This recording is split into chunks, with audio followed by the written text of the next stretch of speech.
다 같이 사도신경으로 신앙 고백하심으로써 청년부 주일 예배를 시작하겠습니다. 나는 전능하신 아버지 하나님 천지의 창조주를 믿습니다. 나는 그의 유일하신 아들 우리 주 예수 그리스도를 믿습니다. 그는 성령으로 잉태되어 동정녀 마리아에게서 나시고 본디오 빌라도에게 고난을 받아 십자가에 못 박혀 죽으시고 장사된 지 사흘 만에 죽은 자 가운데서 다시 살아나셨으며 하늘에 오르시어 전능하신 아버지 하나님 우편에 앉아 계시다가 거기로부터 살아있는 자와 죽은 자를 심판하러 오십니다. 나는 성령을 믿으며 거룩한 공교회와 성도의 교제와 죄를 용서받는 것과 몸의 부활과 영생을 믿습니다. 아멘. 우리 다 같이 나는 예배자입니다. 찬양하시겠습니다.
주 사랑이 나를 숨쉬게 해 세상 그 어떤 어려움 속에도 주 은혜로 나를 돌보시며 세상 끝날까지 지켜주시네.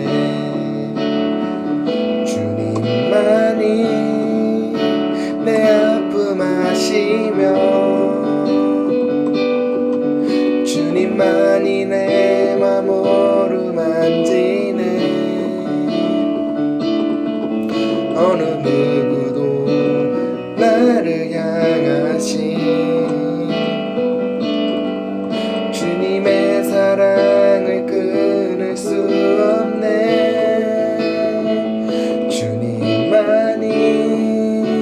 내 능력이시며 주님만이 나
여기시며 주님만이 나의 구원이시네. 어느 누구도 나를 향하신 주님의 사랑을 끊을 수 주님만이 내 아픔 아시며 주님만이 내 맘 어루만지네. 어느 누구도 나를 향하신 주님의 사랑을 끊을 수 없네. 주님만이 내 능력이시며 주님만이 나의 구원이시네. 어느 누구도 나를 향하신 주님의 사랑을 끊을 수 없네.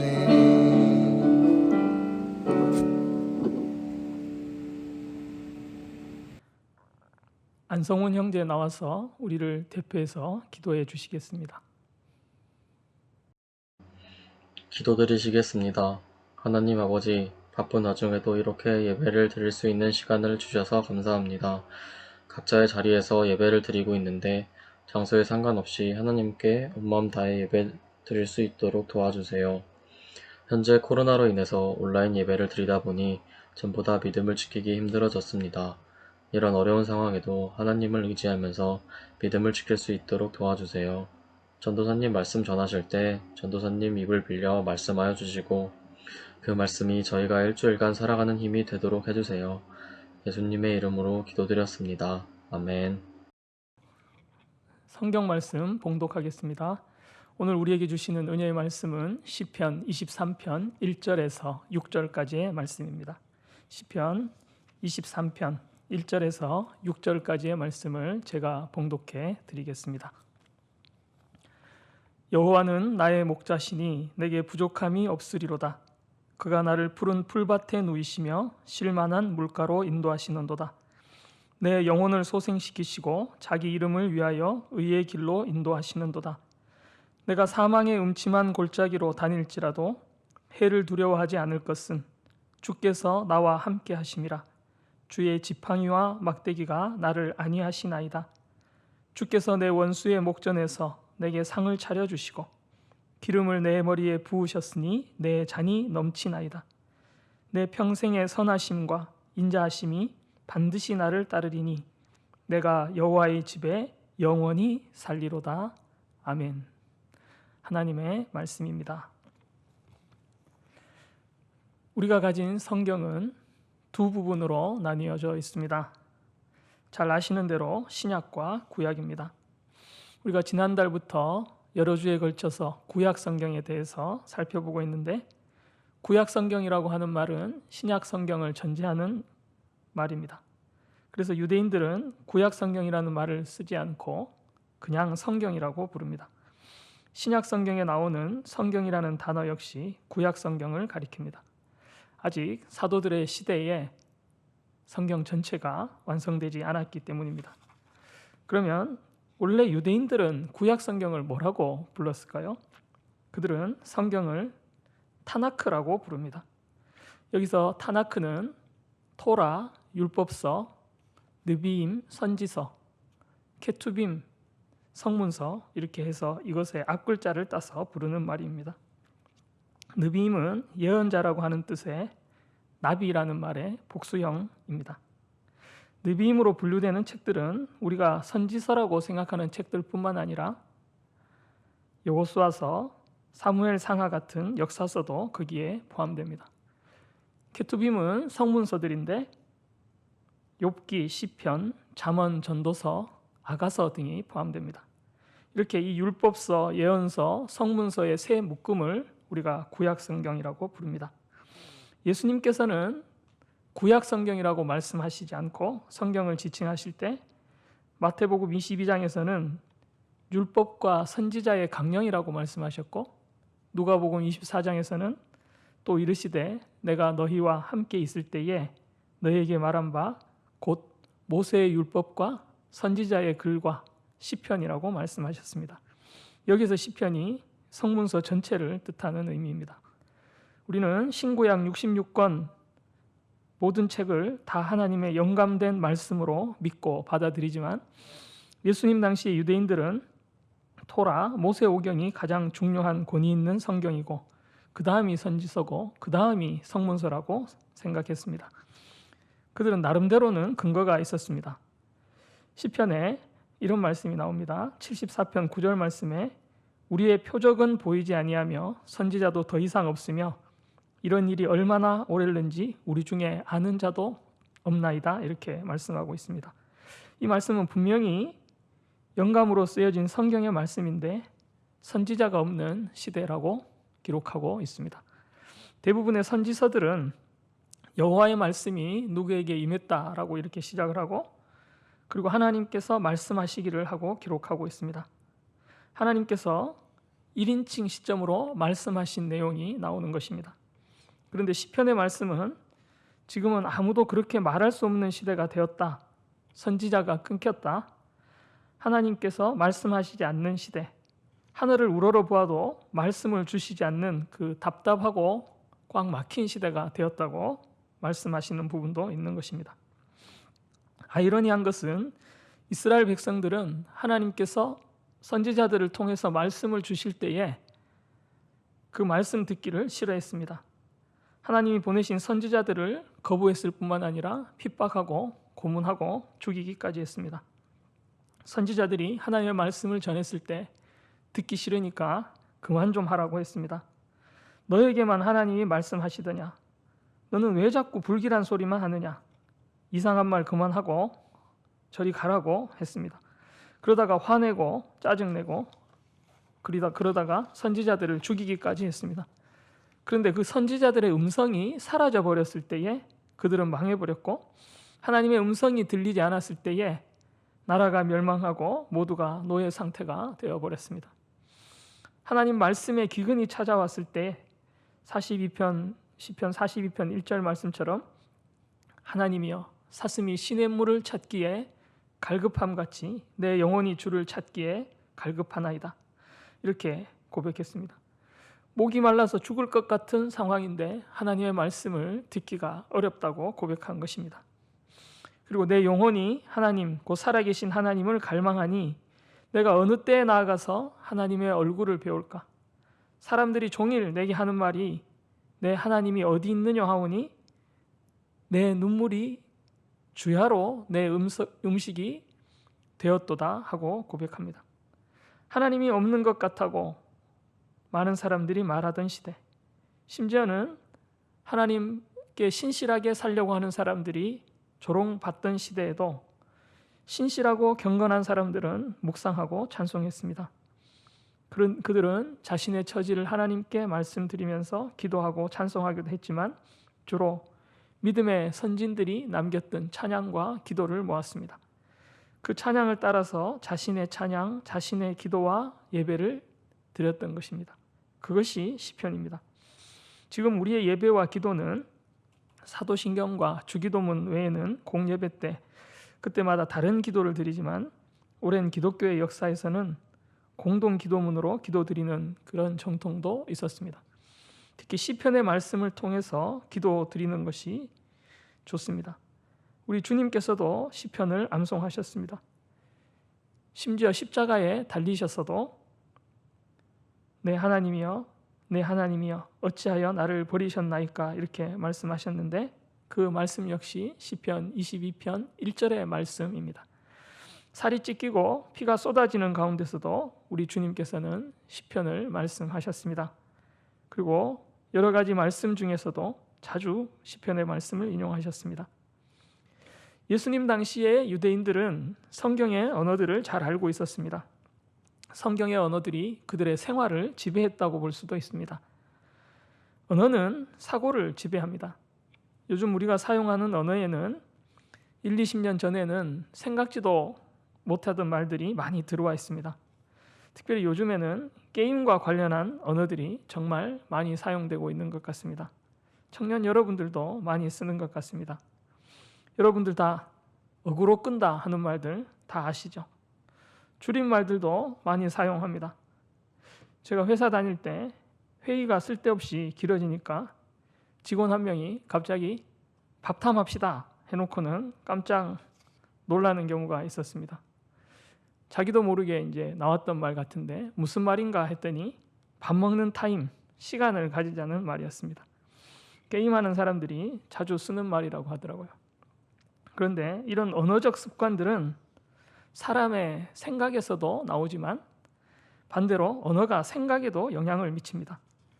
그래서 긍정적인 말을 하는 사람들은 점점 더 긍정적으로 변하고 부정적인 말을 하는 사람들은 점점 더 부정적으로 변해가는 것을 봅니다. 여러분 주변에 별명이 투덜이인 사람들이 한두 명은 다들 있으실 겁니다. 그런 분들 특별한 계기가 없으면 점점 더 투덜거리는 것이 심해지는 것을 볼 수 있습니다. 반대로 이스라엘에서는 경건한 사람들의 삶을 성경의 언어가 끌고 갔고 그 성경의 언어가 현실의 언어를 이끌어갔습니다. 성경이 사람들의 생각을 만드는 현상이 진행되었고 그 중심에 시편이 있었습니다. 사람들은 시편으로 노래하고 시편으로 기도하고 시편으로 흥얼거리며 여유 시간을 보내고 불평과 낙담도 시편으로 하고 시편으로 회복을 경험했습니다. 가끔씩만 들여다보고 참고하는 성경이 아니라 성경으로 생각하고 성경 안에 살았던 것입니다. 특별히 시편은 예수님 당시를 기준으로 굉장한 영향력이 있었습니다. 요즘 말로 하면 교회에서 부르는 찬송가, 학교에서 배우는 교과서, 시, 거기에다 더해서 최고의 인기 가요까지 더한 것이 시편이라고 할 수 있습니다. 시편의 말씀들은 대부분 하나님께서 직접 하신 말씀이 아닙니다. 하나님께 영감받은 시인들의 고백입니다. 그런데 이것이 성경 말씀이 되었습니다. 시편을 읽어보면 눈물의 고백, 탄원 참 많습니다. 근데 그 대부분은 눈물을 흘리면서 불평으로 시작하지만 어느 순간 그 고백이 감사와 찬양으로 이어지는 것을 볼 수 있습니다. 완전히 변화된 것이죠. 여러분 다들 물리적 변화, 화학적 변화를 잘 아실 것입니다. 그런데 세상에는 물리적, 화학적 변화만 있는 것이 아니라 영적 변화도 있습니다. 삶의 눈물과 절망, 두려움과 분노와 긴장을 가지고 하나님 앞에 나아갔을 때에 하나님께서 그 모든 것을 찬양과 기쁨과 감사로 바꾸어 주신 것입니다. 하나님을 향한 비전과 하나님께 대한 견고한 확신으로 변화시켜 주는 것을 볼 수 있습니다. 사망의 음침한 골짜기를 다닐지라도 해를 두려워하지 않을 수 있는 것은 하나님께서 변화시켜 주신 까닭입니다. 연약한 우리는 두려워할 수밖에 없지만 하나님께서 우리를 만나 주시고 우리를 만지셔서 우리가 시편의 기도 가운데서 찬양 가운데서 또 예배 가운데서 우리의 존재를 하나님께서 변화시켜 가시는 것입니다. 여러분, 하나님께서 변화시켜 가신다고 해서 나의 자아가 사라지는 것이 절대 아닙니다. 하나님을 만나서 기도하며 찬양하며 예배할 때 우리의 자아가 사라지지 않습니다. 나라고 하는 존재가 사라지는 것이 아니라 나의 가장 아름다운 모습으로, 나의 최고의 모습으로 하나님께서 변화시켜 주시는 것입니다. 하나님께서는 나를 창조하신 분이시고 나보다도 나를 더 잘 아시는 분이시고 나를 가장 좋은 모습으로 만들어 가시며 변화시켜 가십니다. 하나님을 믿는 신앙은 나의 가장 좋은 모습, 하나님께서 원래 우리를 만드신 그 본연의 뜻을 또 본연의 모습을 실현하게 되는 것입니다. 그 과정들이 시편에 세세하게 기록되어 있습니다. 시편은 선지자들을 통해서 직접 주시는 하나님의 말씀은 아니지만 믿음의 사람들을 통해서 그 고백과 분투를 통해서 또 영적인 변화를 통해서 하나님께서 인도하신다는 면에서 성령의 감동을 받은 하나님의 말씀인 것입니다. 선지서와 역사서들은 보통 3인칭으로 표현됩니다. 아브라함이 이렇게 했다, 야곱이 이렇게 했다, 모세가 이렇게 했다 기록합니다. 그러나 시편의 대부분은 1인칭입니다. 오늘 본문 1절은 여호와는 나의 목자시니 내게 부족함이 없으리로다 이렇게 했고, 시편 40편 1절 2절 말씀은 내가 여호와를 기다렸더니 귀를 기울이사 나의 부르짖음을 들으셨도다. 나를 기가 막힐 웅덩이와 수렁에서 끌어올리시고 내 발을 반석 위에 두사 내 걸음을 견고하게 하셨도다 이렇게 말씀하고 있습니다. 그대로 읽으면 나의 고백, 기도가 될 수 있습니다. 내가 나에게 말하는 것을 발견하게 됩니다. 그래서 시편은 우리에게 주시는 특별한 선물입니다. 시편을 읽고 기도하면 내 고통과 고민과 속상함을 하나님께서도 중요하게 여기신다는 것을 잘 알 수가 있습니다. 선지서와 역사서에 기록된 왕의 이야기, 전쟁 이야기, 국군이 흥하거나 쇠하는 이야기만 하나님께서 중요하게 생각하는 것이 아니라 우리의 작은 신음에도 관심을 가지시며 응답하는 분이 우리 하나님이심을 알게 되는 것입니다. 시편의 특징은 1인칭이면서 오늘 하루 우리의 평범한 일상을 소중하게 여깁니다. 아침마다 주의 인자하심을 알리며 밤마다 주의 성실하심을 베풀미 좋으나이다. 어떤 아침, 어떤 밤입니까? 특별한 날이 아니라 아침마다, 밤마다 매일의 아침 그 평범한 하루를 하나님과 동행하며 감사하며 살 수 있는 삶을 말하고 있는 것입니다. 여러분, 이 원리는 큰 역사의 문제에도 적용되지만 개인의 삶에도 적용됩니다. 우리가 언제 행복해질까요? 언제가 되면, 뭐가 해결되면 우리가 감사하면서 살 수가 있을까요?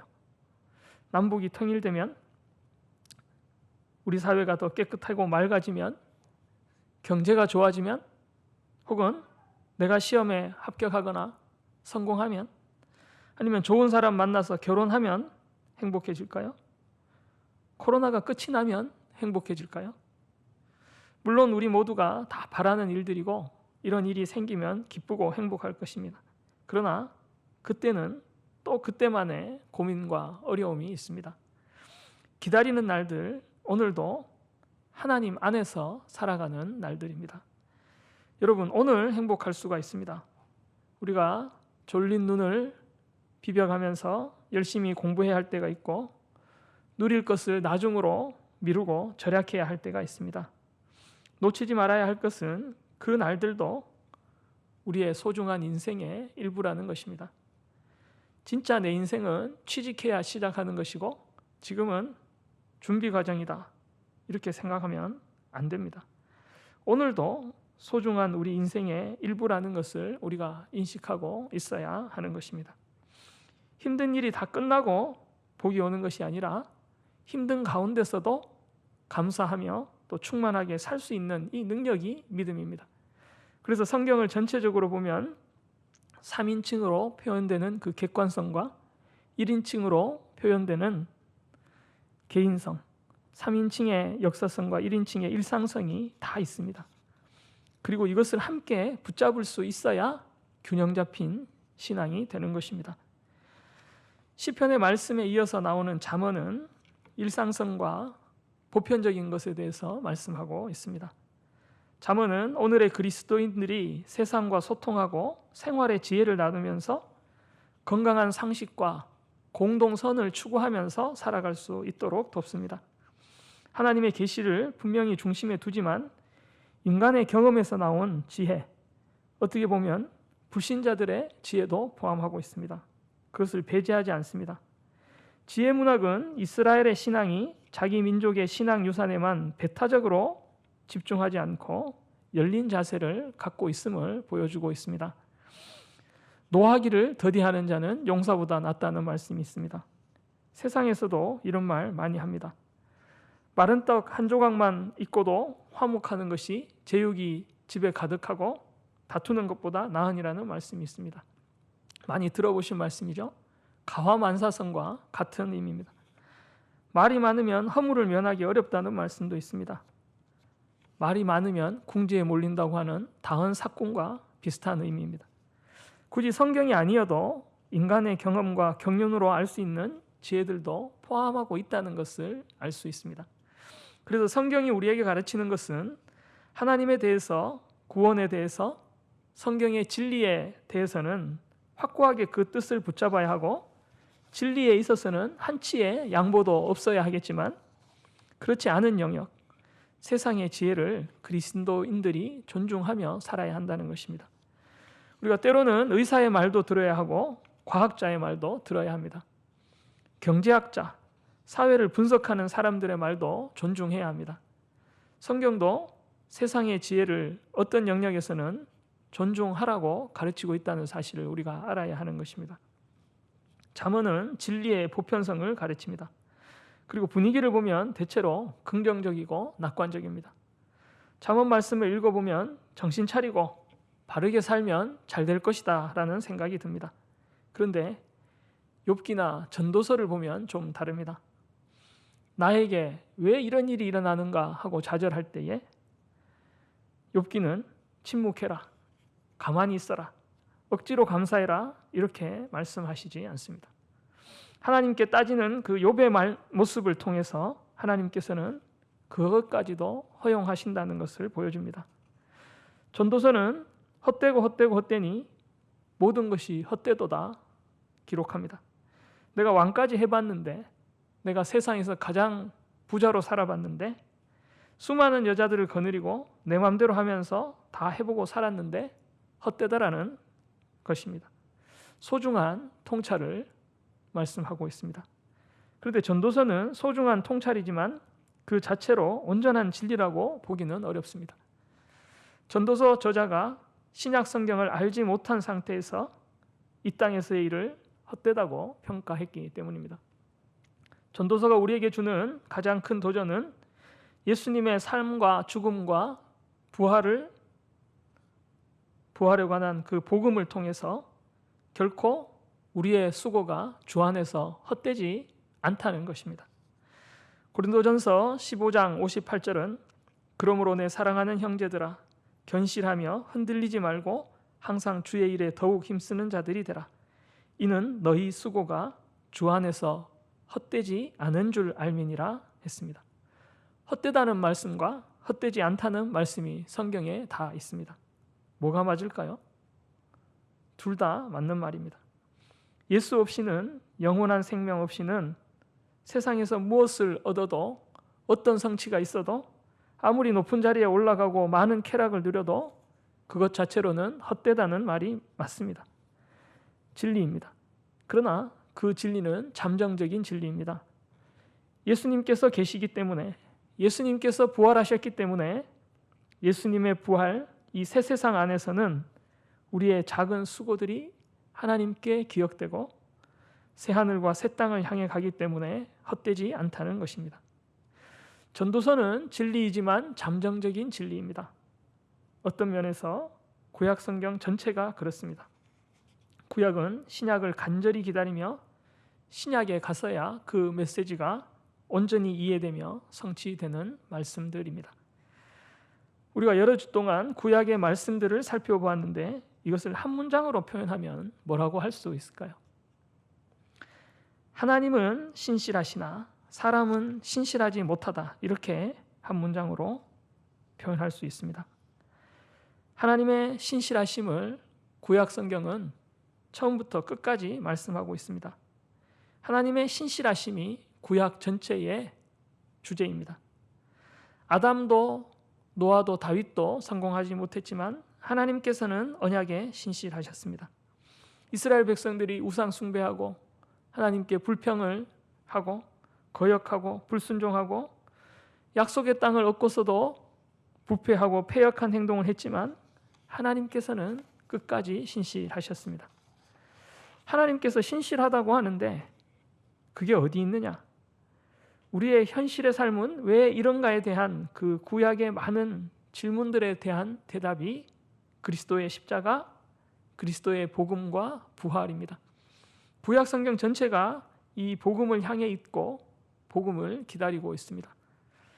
구약의 성도의 입장에서 보자면 그 복음이 성취될 날을 기다리는 동안 그 살아가는 나날들의 그 삶의 의미에 대해 질문할 수가 있습니다. 그때까지 어떻게 살 것이냐? 하나님께서 언제 나타나실 겁니까? 하나님 언제 우리 민족의 이 역사에 개입하실 겁니까? 하는 문제가 있습니다. 일제강점기 때에 우리 신앙의 선배들이 이와 같은 질문을 했습니다. 그 말씀에 대해서 구약 성경은 시편 37편 3절로 대답하고 있습니다. 여호와를 의뢰하고 선을 행하라. 땅에 머무는 동안 그의 성실을 먹을거리로 삼을지어다 말씀하십니다. 여기서의 성실은 신실로도 번역할 수 있습니다. 또 여호와를 기뻐하라. 그가 내 마음의 소원을 이루어 주시리로다 말씀하십니다. 언젠가는 이 모든 것이, 이 어려운 시기가 끝날 것입니다. 우리가 영원히 이 땅에 머물지는 않을 것입니다. 그런데 이 땅은 어떤 땅입니까? 문제와 고난과 환난이 많은 땅입니다. 다툼과 시기와 질투가 있고, 전쟁이 있고, 치열한 생존 경쟁이 있고, 약육강식이 있는 땅입니다. 지금은 코로나 때문에 긴장하고 살아야 하는 땅입니다. 그런데 이 땅에 사는 동안에 하나님의 신실하심을 먹을거리로 삼을지어다. 하나님께서 우리 문제를 해결해 주실 때를 기다릴 뿐만 아니라 그 전에라도 오늘 하루하루를 하나님과 동행하면서 하나님의 신실하심에 만족하며 하나님을 기뻐하며 살라는 것입니다. 내가 사망의 음침한 골짜기를 다닐지라도 라고 하는 고백은 다윗의 인생길에 대한 이야기입니다. 그는 죽음의 위협에 시달리면서 환난을 겪으면서 이 땅을 살았지만 하나님께서 인도하시고 동행하시는 복된 삶이라고 고백할 수 있었습니다. 여호와는 나의 목자시니 내게 부족함이 없으리로다 하고 고백한 것입니다. 여러분, 이 한 줄의 고백이 얼마나 많은 사람들을 살리고 삶의 활력을 공급했는지 모릅니다. 역사상 수많은 사람들이 이 말씀을 통해서 고난의 날들을 견뎠고 절망을 이겨내고 일어났습니다. 병상에서, 전쟁터에서, 고난 가운데서 이 말씀을 붙잡고 평안을 얻은 수많은 사람들이 있습니다. 지금 우리 가운데서도 두려움이 있는 분들, 어려움이 있는 분들, 좌절하고 낙심하며 외로워하는 마음들이 있을 것입니다. 비록 상황은 힘들고 어려울지라도 이 땅에 사는 동안 하나님의 신실하심을 먹을거리로 삼고 만족하는 복된 인생 하루하루를 살아가기를 소망합니다. 하나님께서 우리의 아버지가 되시고 목자가 되셔서 그를 찾는 자들에게 말씀하시고 변화시켜 주실 것입니다. 우리 하나님께서는 신실하신 하나님이십니다. 그러므로 하나님께서 우리의 목자 되신 것으로 충분합니다. 목자 되신 하나님께서 우리를 부족함 없이 채워주실 줄 믿습니다. 다 같이 기도드리시겠습니다. 하나님 아버지, 은혜를 감사드립니다. 오늘도 우리를 예배의 자리에 불러주시고 각자의 자리에서 마음을 모아 하나님을 찬양하고 예배하게 하시니 감사합니다. 하나님, 연약한 우리들을 불쌍히 여기시고 우리의 상황과 형편 처지를 변화시켜 주시옵소서. 무엇보다도 우리의 마음을 변화시켜 주셔서 말씀으로 변화되어 하나님 은혜를 기억하며 감사하며 살아가는 저희들 되게 하여 주시옵소서. 특별히 우리 모두가 하나님의 신실하심을 깨닫게 하시고 하나님 사랑하며 이웃을 사랑하며 하나님 뜻을 이 땅에서 이루어 드리는 저희들 되게 하여 주시기 원합니다. 하나님, 우리는 부족하여서 넘어지고 실수합니다. 우리의 믿음 없음을 불쌍히 보시고 믿음 더하여 주시옵소서. 헛된 세상의 소리에 귀 기울이지 않게 하시고 하나님의 말씀을 묵상하고 깨달아서 하나님의 뜻을 분별하며 말씀대로 살아갈 수 있도록 저희들을 변화시켜 주시옵소서. 함께 예배드리는 우리 모두가 스스로의 힘, 내 생각, 내 힘을 의지하지 않게 하시고 우리의 목자 되신 하나님만 의지하게 하여 주시옵소서. 이번 주 중에는 민족의 명절 추석이 있습니다. 코로나로 인해서 어느 해보다 어려운 이때에 어려운 이들을 기억하며 돕는 손길을 나부터 내밀게 하여 주시고 가족들과 만날 때 기쁨 있게 하시며 오고 가는 길도 지켜 주시옵소서. 어려운 사정으로 홀로 있는 이들 외롭지 않도록 하나님 함께하여 주시고, 힘들고 어려운 때를 지나는 많은 이들 주님께서 도와주시옵소서. 코로나로 인해 눈물 지으며 하나님의 은혜를 구하는 이들이 있습니다. 우리 청년부원들 한 사람 한 사람과 우리의 가족들을 지켜주시고, 코로나가 빨리 끝이 나서 모든 이들이 함께 모여 하나님을 예배하는 날이 속히 오게 하여 주시옵소서. 코로나로 고통받는 이웃들, 감염 중에 투병하는 이들 속히 건강을 찾게 하여 주시고, 이 땅 위에서 눌린 우리 형제 자매들에게 위로와 용기를 허락하여 주옵소서. 하나님, 우리의 삶이 신실하신 하나님을 믿는 자의 그 마땅한 삶을 살아가게 하시고, 하나님과 동행하며 사망의 음침한 골짜기를 다닐지라도 해를 두려워하지 않으며 하나님께서 나의 목자 되심으로 부족함이 없다 고백하는 인생 되게 하여 주시옵소서. 모든 것 우리 구주 예수 그리스도 이름으로 기도드리옵나이다. 아멘. 회장님 나오셔서 광고해 주시겠습니다. 안녕하세요. 산정현 청년 여러분, 한 주간도 잘 지내셨나요? 9월 27일 광고 시작하겠습니다. 코로나19 방지를 위해 모든 예배를 비대면으로 드리고 있습니다. 청년부 주일 예배는 매주 주일 1시 50분에 줌에서 시작되니까 시간 맞춰 줌에 접속해서 함께 예배 드립시다. 정교인 월삭 새벽 기도회는 10월 1일 목요일입니다. 교회 홈페이지 말씀 묵상란을 통해 참여하시기 바랍니다. 셀 모임은 줌 온라인 예배 후 각 셀별로 진행됩니다. 리더 모임은 오후 4시 줌에서 진행됩니다. 말씀 읽기 온라인 모임은 추석 연휴로 인해 한 주 쉬어가겠습니다. 한가위 가정예배 순서지가 교회 홈페이지에 올라와 있습니다. 추석을 맞아 가정예배를 드리실 분들은 이 자료를 활용하시면 됩니다. 명절 기간 특별히 신앙인다움을 지켜주시고 안전하고 평안한 시간 되시기를 바랍니다. 수련회 미션 성공 선물을 전달했습니다. 수련회 기간에 나눈 내용을 바탕으로 이후에 각 조별 미션에 도전했는데 열심히 참여해주신 모든 분들께 감사드리고요. 혹시 참여했는데 선물을 못 받으셨거나 명단에서 누락되신 분들은 언제든지 저에게 문의 부탁드립니다. 산정현 청년부 미디어팀을 모집하고 있습니다. 청년부 온라인 예배 영상 및 자막을 편집하는 사역이며 크게 어렵지 않습니다. 편집 방법은 저희들이 알려드릴 예정이고요. 헌신하는 마음으로 기쁘게 참여해 주실 분들은 각 셀의 리더나 회장에게 문의해 주시면 됩니다. 산정현 말씀통독 오픈 카톡방도 계속해서 운영하고 있습니다. 많은 참여 부탁드립니다. 코로나19 감염 방지를 위한 교회 안내에 적극적으로 협조 부탁드리며 산정현 청년 여러분 모두 즐거운 명절 연휴 보내시길 바라겠습니다. 마지막으로 청년부 핵심가치 읽고 광고 마무리하겠습니다. 산정현 청년부 핵심가치 12가지 8번째, 청년부는 부서 이기주의에 빠지지 않고 양보와 손해보는 것을 더 기뻐합니다. 섬김의 자세. 다 같이 결단의 찬송 우리를 사용하소서 부르신 후에 담임 목사님 축도로 주일 예배를 마치겠습니다.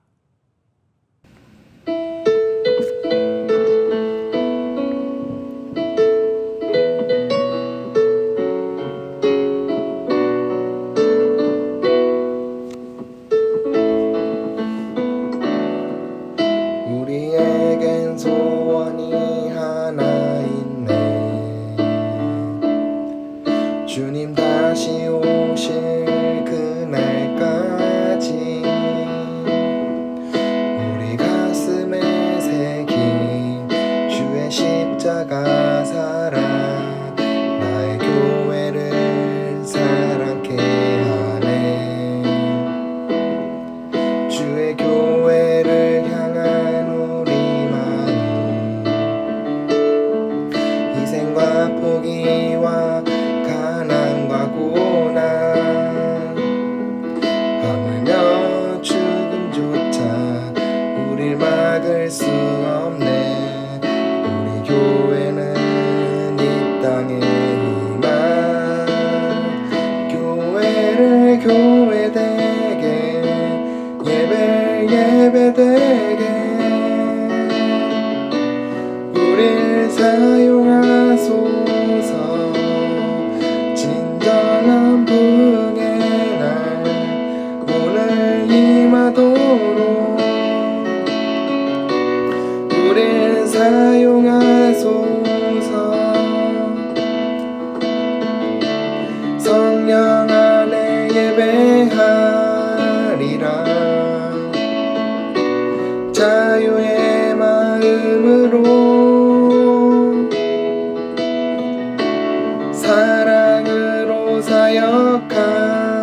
예배되게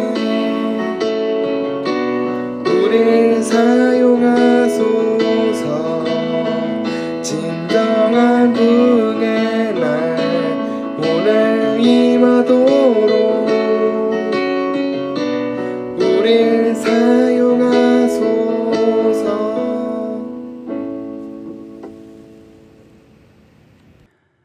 주 예수 그리스도의 은혜와 하나님의 사랑과 성령의 교통하심이 하나님이 목자 되어서 항상 지켜 인도하심을 믿고 평강을 누리며 또한 목자신 하나님을 항상 따르고 순종함으로써 의의 길, 생명과 축복의 길을 감으로 좋은 열매가 풍성한 삶을 살기를 사모하는 사랑하는 주님의 귀한 모든 자녀들 머리 위에 그들의 가정과 하는 모든 사역과 학업들 위에 주님께서 세우신 서울산정연 교회 위에 그리고 한국 교회와 이 나라 이 민족 위에 지금부터 영원까지 함께 계시기를 간절히 축원하옵나이다.